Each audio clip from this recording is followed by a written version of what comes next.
Hello to all. Very welcome to this space of Hecho por Nosotros and Animaná. We are so enthusiastic, excited of being all together in order to give another step into this system change. Buenas tardes a todos, muy bienvenidos. Estamos sumamente emocionados, entusiasmados de esta conversación conjunta, transversal, donde estaremos dando un paso más hacia este cambio sistémico basado en modelos regenerativos, en la colaboración, donde la tecnología puede ser esa gran puerta de entrada, esa gran herramienta que, conectada con nuestros valores profundos como seres humanos, eco-human values, valores ecológicos humanos que son universales e inalterables, nos reúnen hoy. And we are having a lab within the Hecho por Nosotros. This lab is a system change in the fashion industry. It's a research laboratory, and we are like more than 6 people talking on materials, talking on garment production. And this year our focus is on luxury fashion, since already fast fashion has got a lot of attention. So we are trying to talk also on luxury fashion. Our goal for having different event is to regardless any backgrounds, any expertises, we are trying to exchange our knowledge and learn from each other. Today's objective is exploring regenerative business model and social integration around cotton production.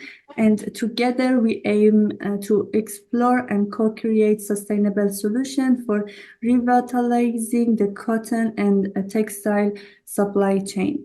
And I'm gonna ask a question from our members and collaborators to have a discussion together. Alexandra, I'm gonna start with you. So can you help me to answer the question, what does a regenerative model mean in the environmental context of cotton production, and how does it differ from traditional models, and why it is so important to implement? Yeah, of course. So let's start from the first part of the question. So what does a regenerative model mean in the context of cotton production? So regenerative cotton farming is definitely much more than just cultivating crops. It is actually a truly holistic approach that fosters soil health, encourages wildlife, supports biodiversity, lowers our carbon footprint, enhances ecosystems, and also in the end, as a result, mitigates climate change. So we can say that it goes beyond sustainability, moving from doing no harm to actively doing good to actually doing great, with a positive and lasting influence on both the planet and also its people. And next slide, please. So I think at the beginning it is important to point out that regenerative model is not entirely new concept. It is actually more return to traditional indigenous farming practices, which worked with nature rather than against it, as we do nowadays. And these practices include, for example, crop rotation and intercropping. So it means diversifying crops to improve soil health, and healthy soil means also higher carbon sequestration, which further will also help in mitigation climate change. Another practice is cover cropping, which means protecting the land between harvests to prevent erosion. Another practice is also composting and natural fertilizers, so replacing chemical inputs with organic matter. Further, we can also implement reduced or no-till farming, which means minimizing soil disturbance to preserve microbial life. And in the end, water management, so implementing efficient irrigation systems and, for example, rainwater harvesting. So all of these practices have been used for centuries to maintain soil health, to maintain soil fertility as well, and water retention.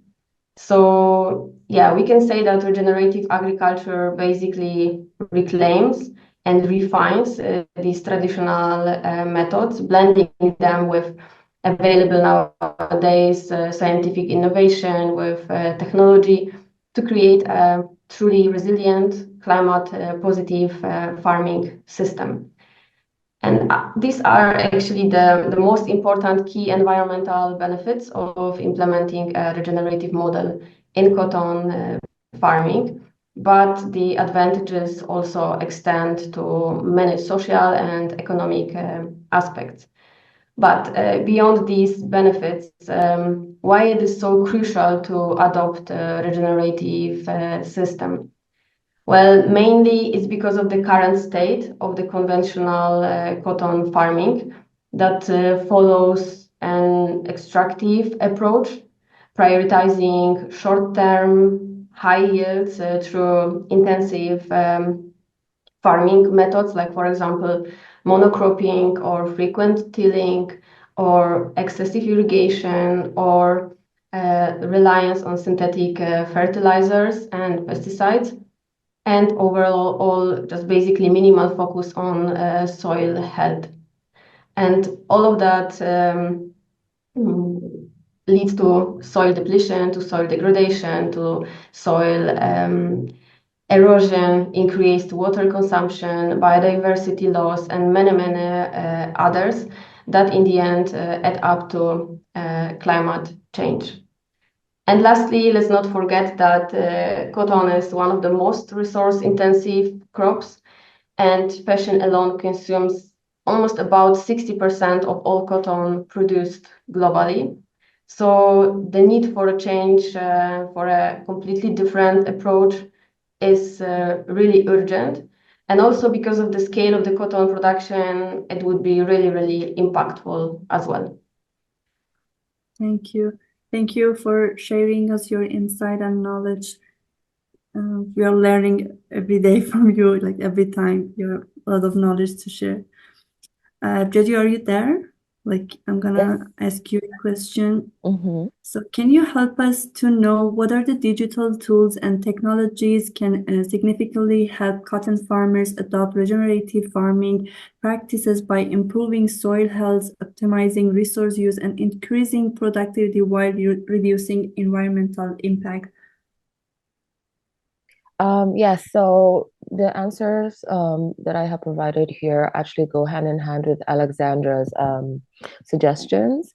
So these are like the technological implementations that one can put in. First, for soil health monitoring and management. So just using AI-driven analytics, tools like satellite imagery and AI-driven software can help soil moisture, organic matter, and biodiversity, helping farmers make more informed soil management decisions. The second is precision agriculture for resource optimization. So also using things like drones and GPS-guided machinery. This can help optimize seed placement, reduce tillage, as also Alexandra mentioned earlier,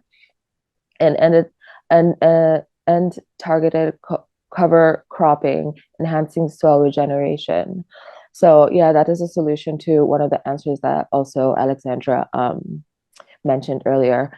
And three, cover cropping and crop rotation optimization. So this is just to make sure that wherever you're planting, you're really maximizing the land that you're using. And in order to do this, you can use AI machine learning models that can suggest optimal cover crops based on your local climate, soil type, and cotton growth cycles, improving nitrogen fixation and also soil organic matter. And the second part of that question answer is also digital. Sorry, please go back. Oh, It's a digital farm management platforms. Tools like Climate Field View and Farm Logs track crop rotation history, helping farmers also plan regenerative crop cycles. To continue as well, carbon sequestration and regenerative incentives. So blockchain for transparency, which is really important in this day and age. It ensures traceability of the regenerative cotton that will be used for garments and helping brands verify sustainable sourcing and rewarding farmers with regenerative practices. And lastly, knowledge sharing and farmer training, so mobile apps and digital cooperatives, platforms like Ecutir and Digital Green provide localized training, peer-to-peer learning, and market access for regenerative cotton. Furthermore, there's also AI chatbots and advisory services. The chatbots are powered by AI, can give real-time recommendations on regenerative practices based on weather and soil data. I can provide it after this. There's a SDG chat GPT that can help with this. And the SDG is just solely only on sustainable solutions for the fashion industry. And lastly, traceability and certification tools, which are blockchain backed systems like Textile Genesis, which I've shown a screenshot of how that process kind of looks like, authenticate sustainable cotton, ensuring transparency across the supply chain. Amazing. Thank you. Thank you, Jess, for sharing your insight and knowledge. And it's good to know that it support also 4 of SDGs goals, like the responsible consumption and production, climate action, life on land, and decent work and economic growth. I think we don't have that much participant to ask question, but thank you. If you have any doubt or question, I don't know why it doesn't change. Oh, okay. And it's our contact. You can reach us if you want. And if you have any question or doubt. First question will be probably to Alexandra. So I understand the differences between regenerative business model, cotton production versus conventional cotton production. We all, like as one of end consumers, we all have hearts like organic cotton a lot in daily basis. Like even fast fashion brand here, organic cotton is accessible. But regenerative cotton farming, it sounds, you said it's not new, but I like that word itself is quite new for me. So where is it available in the market, or it's not yet, it's expanding? What's the current situation in the market? Definitely, as I said, it is a really old method, traditional method of farming that we kind of coming back to again with help of technology that we have now and innovation. But when it comes to products that are ready to buy for customers, it is still a pretty new idea, developing idea. It is definitely easier to buy, for example, fabric that is made of regenerative cotton than ready product. So yeah, if you're looking for buying fabric from regenerative cotton and you would like to create your own garment, then it's much more possible and accessible than actually buying a ready garment made of regenerative cotton. But as we can see, especially in this year, and especially in this year, yeah, we can hear a lot more conversations about regenerative cotton and generally regenerative agriculture in fashion as well.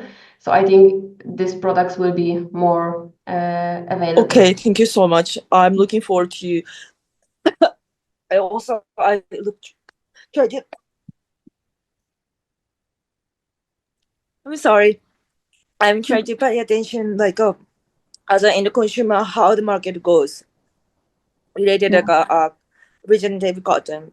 Very interesting. Thank you. Yeah, thank you from both of you for the discussion. I have provided some resources. Some of them I had mentioned Uh-huh. in the chat box. I realize it's the chat I box saw. for the whole organization. I thought it was actually just a chat box for here, but I just put Lab 2 there for your reference. Yeah, I saw. I think we have a couple minutes. If anyone has another question, extra question, I have another question from my end. Yeah, feel free. Thank you. Jess, really appreciate your insight towards how innovation can enhance the cotton production, regenerative cotton farming, like a blockchain technology for transparency of the just transparency of farming. I've heard like very similar things like a past couple years, but is it happening or still like a future like a suggestion reference? What is the current situation? I actually think that Radhika can answer that very well in her the other lab that she's doing right now. But Yeah, okay. it's mainly, it has not really been implemented yet. And I also think Mm-hmm. that it's quite Mm-hmm. pricey. Mm-hmm. I Accessibility see. might be a bit more complicated, to be honest, than just using I AI. see. I see. Especially in developing nations, like especially like here in Africa, Uh-huh. where a lot of cotton is farmed, and that is why blockchain is one solution. But using mobile apps, I do know that there are mobile apps being used here, which is like a first Oh. step towards that, where they do training in the field, and mobile apps for tracking and where farmers are learned on the ground because especially in Kenya, mobile apps are really just the way a lot of people operate and everyone has access to Uh-huh. internet.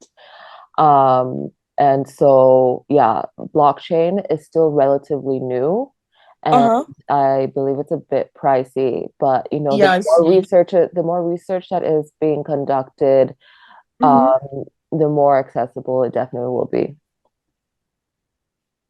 Thank you so much. I totally understand. And also the situation in Kenya is quite interesting. I will look into by myself and also probably reach out to you if I have any additional question about the situation in Kenya. Thank you. Of course, no problem.